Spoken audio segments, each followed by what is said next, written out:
Se você frequentou ambientes de esquerda nos Estados Unidos da América antes do Dia de Ação de Graças, deve ter notado raiva e desespero. Em 10 de novembro, muitos democratas do Senado romperam com o partido e votaram com republicanos para encerrar a mais longa paralisação da história de Washington. Enquanto alguns comentaristas fizeram uma defesa tímida dos dissidentes, a visão mais ampla era simples. Após uma batalha arriscada, os democratas cederam. Após semanas de discursos e encenação, o partido desmoronou sem ganhar nada. Como nosso orador Mike Johnson se gabou, os democratas são progressistas e fracos, e eles sabem disso. Você pode estar confuso agora, afinal, clicou em um vídeo que parece ser sobre a Europa. Será que eu enviei o vídeo errado? Não enviei. Existe um motivo para termos decidido começar desse jeito. Naquele novembro, diante da falta de coragem e fraqueza dos líderes, os eleitores democratas obtiveram uma percepção valiosa. Por um momento, entenderam como é ser europeu em 2025. Isso porque 2025 tem sido, para sermos gentis, um ano humilhante para o continente. Um ano em que uma das regiões mais ricas e mais bem educadas do mundo agiu, não como um agente geopolítico, mas como um velho impotente parado à margem dos assuntos mundiais. Vagamente ciente de que todos no campo o veem, na melhor das hipóteses, com pena e na pior com total desprezo. Talvez essa linguagem soe um pouco dura ou emocional demais, afinal. Nós nos orgulhamos neste canal de discutir temas complexos com muita racionalidade, mas de vez em quando surge um assunto. Sentimos que não só merece, mas exige uma abordagem um pouco mais emocional. O genocídio no Sudão e os conflitos entre líderes militares da Ucrânia prejudicam o esforço de guerra do país. E, acima de tudo, os temas que afetam o futuro da Europa, deste continente que temos orgulho de chamar de lar. Perdoem-nos se este vídeo parecer menos equilibrado, mas 2025 tem sido um ano muito instável quanto ao futuro da Europa. Para entender, basta lembrar como grandes atores mundiais tratam o continente desde janeiro. Ao falar do continente, incluímos não só os 27 países da União Europeia, mas também aliados da OTAN fora da União Europeia como Reino Unido, Noruega e estados neutros como Suíça. Para todos esses países, os últimos 12 meses serviram como um curso intensivo do desprezo que a atual administração dos Estados Unidos tem por eles. Na última primavera, a Casa Branca de Trump ameaçou anexar a Groenlândia, território autônomo da Dinamarca. Há relatos de que os Estados Unidos iniciaram operações secretas de influência no local. Depois, houve o infame discurso de de Vance, na Conferência de Segurança de Munique, onde o vice-presidente declarou que a censura era uma ameaça maior para a Europa do que a Rússia ou a China. Mas talvez nem mesmo essas broncas públicas de Washington possam se comparar ao que aconteceu no verão. Após meses afirmando estarem prontos para uma guerra tarifária com a América, líderes europeus cederam e ainda se prostraram diante da ameaça, concordando com tarifas de 15% sobre seus produtos, enquanto reduziam as tarifas de retaliação contra os Estados Unidos da América para quase zero. Foi isso que mencionamos ao comparar o desespero existencial de ser europeu em 2025 ao de ser democrata. Assim como, em uma disputa por paralisação do governo, os líderes europeus falaram bonito sobre enfrentar o 47º presidente e assim como na paralisação. Eles então foram forçados a uma retirada humilhante, quando ficou claro que estavam muito menos unidos e muito mais fracos do que qualquer um esperava. Agora, veja, se você é um apoiador declarado de Trump, pode estar pensando algo como: bem, é claro que os europeus iam ceder. Não acho que um grupo de vagabundos que comem croissant possa enfrentar o poder dos Estados Unidos. Você quer que eles só comam coisas leves e croissants sempre? A questão é que há razões para crer que a Europa poderia ter enfrentado a Casa Branca nisso. Em março, Fareed Zakaria comentou no programa do Ezra Klein que quando se trata de comércio, vivemos em um mundo tripolar. Um mundo onde a Europa, maior bloco comercial, tem influência para se alinhar aos Estados Unidos da América e China. Enquanto Pequim resistiu a Trump e obteve concessões, Bruxelas cedeu rapidamente ao resultado. Não é só uma humilhação no palco geopolítico, mas também um acordo que vai deixar os europeus mais pobres, sem nada em troca para um europeu como eu. Essa pantomima foi estranha, como ver dois boxeadores no ringue e um deles entrar em pânico de repente. Que vencer pode exigir levar alguns golpes, mas ele desiste da luta antes mesmo de começar. Veja, isso é War Fronts, não é algo para ficar bravo, só frentes de negociações. Não queremos gastar muito tempo nisso, exceto para notar que este é apenas um exemplo entre muitos da Europa falhando em defender seus próprios interesses. Isso também vale para a maior ameaça à segurança do continente desde a queda do Muro de Berlim. Rússia. Moscou lidera a maior e mais sangrenta guerra na Europa desde 1945. Também supervisiona uma crescente campanha de sabotagem, bombardeando ferrovias na Polônia, incendiando garagens na República Tcheca e armazéns na Grã-Bretanha. Drones russos violaram várias vezes o espaço aéreo europeu, enquanto drones menores também sobrevoaram. Bases militares e os sistema de posicionamento global de voos que transportam líderes regionais foram bloqueados por Moscou. Porém, a resposta da Europa tem sido um interminável desfile de nada. Líderes nacionais fazem críticas duras, mas agem pouco e ativam poucos artigos obscuros da OTAN, que no fim só geram ainda mais conversa. Agora, isso não quer dizer que toda provocação russa na zona cinzenta deva desencadear ataques aéreos contra Moscou. Ninguém realmente acha que iniciar uma guerra armada por esses incidentes seja o melhor caminho.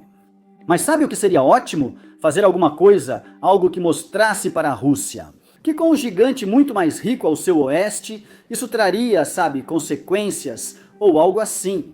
Como Charlie Edwards, do Instituto Internacional de Estudos Estratégicos, disse ao The New York Times, vamos citá-lo. Toda vez que a OTAN e a União Europeia não fazem algo, a credibilidade da aliança é questionada. Agora, esse questionamento parece estar acontecendo, não só em Moscou, mas também em Washington.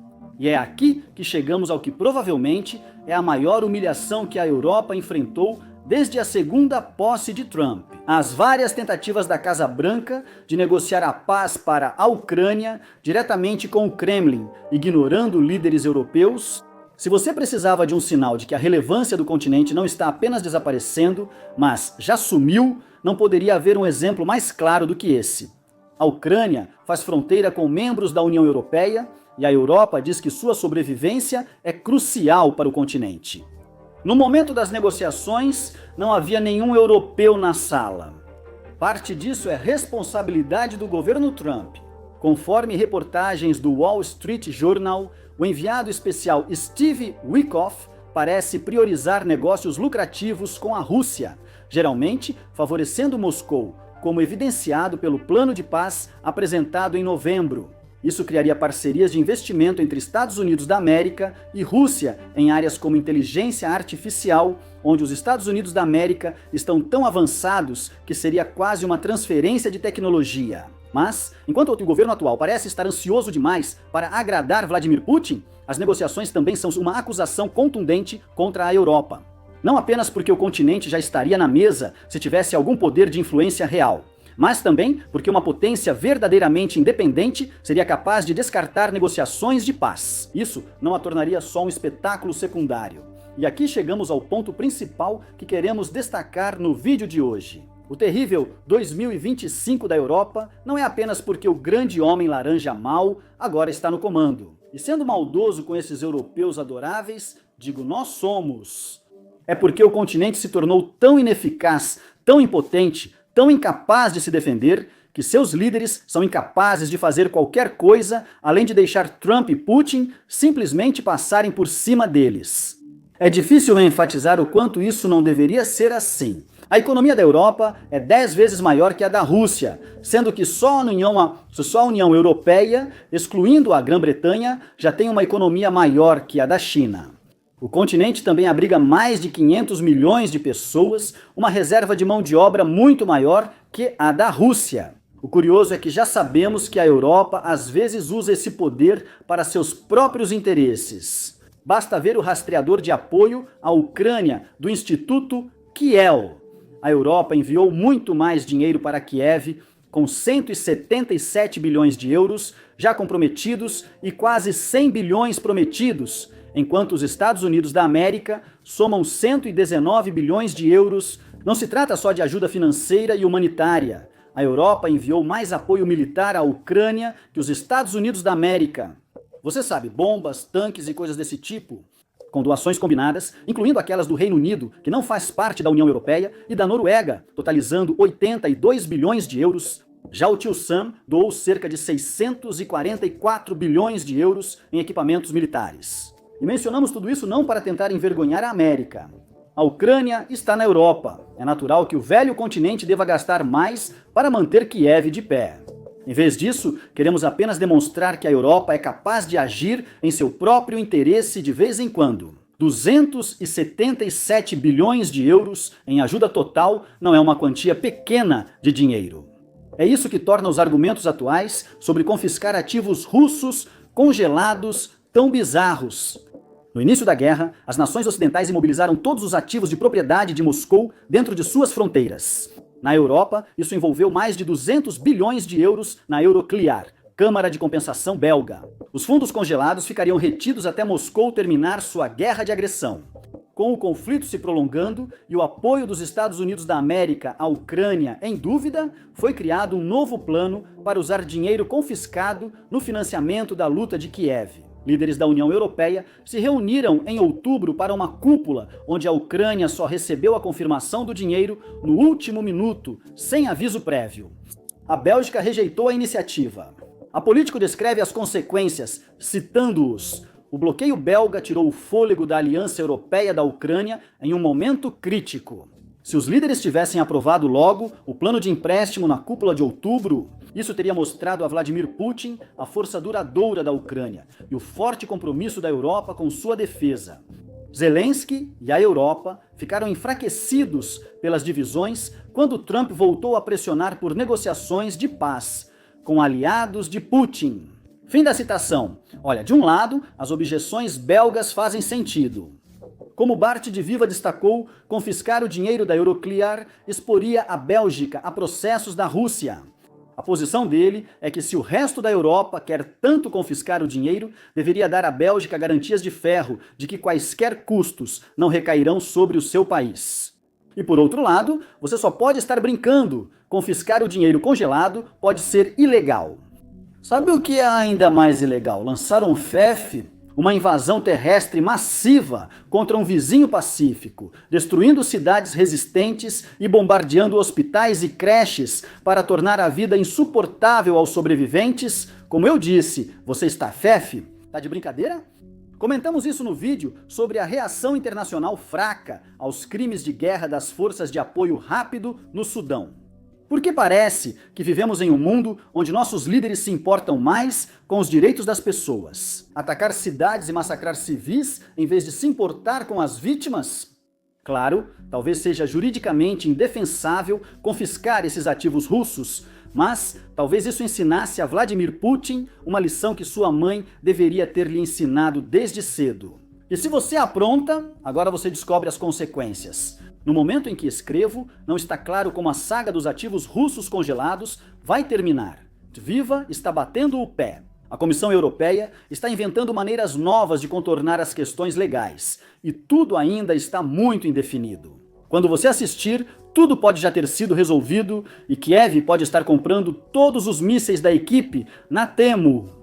Mesmo assim, não dá para evitar. Deixar chegar a esse ponto foi um grande gol contra para a Europa. Não apenas um gol sofrido. É como ver um jogo de futebol em que o goleiro cabeceia a bola para o próprio gol várias vezes, na ilusão de que ajudar o time adversário fará com que sejam menos cruéis com ele. E é aqui que chegamos à tragédia da Europa em 2025. O continente ficou fraco, dividido e lamentável. E me desculpe por todos os palavrões hoje, mas ele já nem sabe mais no que acredita externamente. Os líderes da Europa ficam lado a lado para declarar que a derrota da Ucrânia seria um risco existencial para eles. A queda de Kiev seria um desastre geopolítico que mergulharia o continente na escuridão. Nos bastidores, discutem como homens, sem pensar no futuro da pátria, agindo como acadêmicos idosos. Ficar exaltado por algo totalmente insignificante como isso é apenas algum tipo de debate abstrato, e o pior resultado é você parecer um pouco bobo quando perde. Mas esse debate é muito importante, não é? Errar pode causar bombas caindo em Varsóvia por equipes russas de drones, caçando civis europeus por esporte, como fazem em Kherson, em massacres como o de Bucha, acontecendo em solo da União Europeia. Então, diante de tudo isso, como você explica a total falta de urgência entre os líderes europeus? Em parte porque o risco não é igualmente distribuído. De viva, pode se dar ao luxo de fazer discursos porque seu país está realmente muito longe de Moscou. Porque ele sabe que numa guerra, quem morrerá serão poloneses, finlandeses, bálticos e romenos, não belgas ou espanhóis. Pedro Sanches pode rir da ideia de elevar os gastos com defesa aos níveis exigidos pela OTAN, pois sabe ser improvável que tanques russos cruzem os Pirineus. Isso até seria aceitável em outro sistema, em um mundo onde Bélgica ou Espanha estivessem fora da Europa e da OTAN, ou em decisões importantes que não possam ser vetadas por um só membro. Mas nesse sistema em que nós, europeus, estamos presos, bloqueamos ações essenciais para deter a ameaça russa. Você não joga só para sua plateia, mas coloca em risco mortal quem está na fronteira leste da Europa. Na prática, está dizendo que valoriza menos a vida daqueles na Polônia ou na Lituânia do que a daqueles na Europa Ocidental. Agora deixe-me explicar para você, senhor De Viva. Ou todos somos europeus ou ninguém é. Esse é o real objetivo de observar. Políticos acomodados, distantes da Rússia, brincam com o destino dos que vivem sob a sombra venenosa do Kremlin. Isso não é só patético, é revoltante. Charles de Gaulle certa vez perguntou famosamente a John F. Kennedy se ele estaria disposto a trocar Nova York por Paris no caso de uma guerra com a União Soviética. Bem, neste momento, parece que De Viva nem sequer está disposto a trocar um risco financeiro pelas vidas de inúmeros europeus. O pior de tudo é que essa é a concepção que Putin e Trump tiveram da Europa o tempo todo. Este é um continente de diletantismo fraco e sem espinha dorsal, tão dividido. Vai desmoronar ao menor empurrão, incapaz de se defender. Mesmo que as apostas sejam existenciais. E agora parece que nossos líderes estão determinados a provar que eles estão certos. Se isso acontecer, será o epitáfio da Europa em algumas décadas. Historiadores vão se surpreender que um continente tão rico e cheio de potencial enfrentou sua maior crise com hesitação, não determinação. Talvez isso fosse o melhor, se realmente formos tão fracos. Não merecemos ter nosso destino decidido por outros, nem nosso continente dividido por um líder nacional, com só 1/3 da população e economia menor que a da Itália. Termino hoje com um aviso para quem possa aplaudir esse desfecho. Desde sua fundação como projeto de paz, a Europa tem sido mais um Golias do que um gigante adormecido, que deixou as armas, trocou a armadura por uma camiseta tie-dye e passou a se interessar por jardinagem, cochilos e elogiar o sistema de saúde gratuito. Apesar de seu tamanho, educação e força econômica, a Europa tem sido surpreendentemente relutante em usar sua influência, especialmente após a Guerra Fria. Mas isso não significa que sempre será assim. Lembre-se, este é o continente que basicamente conquistou o mundo inteiro, uma terra tão viciada em guerras, que lançou as 2 maiores guerras que o mundo já viu.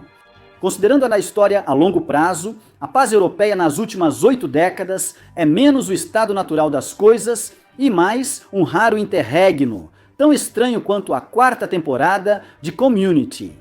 Isso mostra que é possível as coisas voltarem ao que eram antes.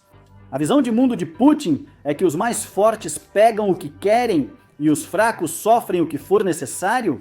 Felizmente para ele, conta com a ajuda de uma Europa que parece se orgulhar de sua fraqueza, fechando os olhos para a anexação da Crimeia por ele ou para sua invasão do Donbass em 2014. O risco de divulgar essa visão globalmente é que inimigos podem adotar seu modo de pensar.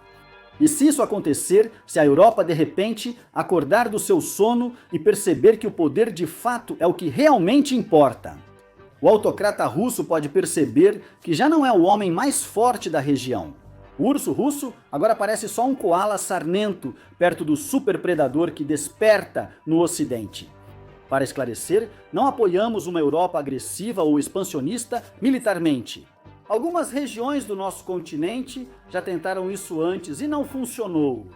O que estamos dizendo, porém, é que todos aqui estão jogando um jogo extremamente perigoso. Um em que os líderes da Europa parecem acreditar que se acovardar e hesitar não vai levar a um confronto militar total com a Rússia. E um em que os inimigos da Europa parecem assumir que um continente desesperado e encurralado não vai, de repente, redescobrir suas garras. Neste momento, a ordem mundial está em fluxo e inúmeras nações estão aproveitando isso para testar a sorte e ver até onde podem ir sem consequências. O problema é que nenhum de nós pode prever o futuro. E o que acontece quando um continente que já foi militarista é levado à percepção de que seu projeto de paz finalmente acabou, pode ser um desastre tanto para a Europa quanto para a Rússia. Obrigado por assistir.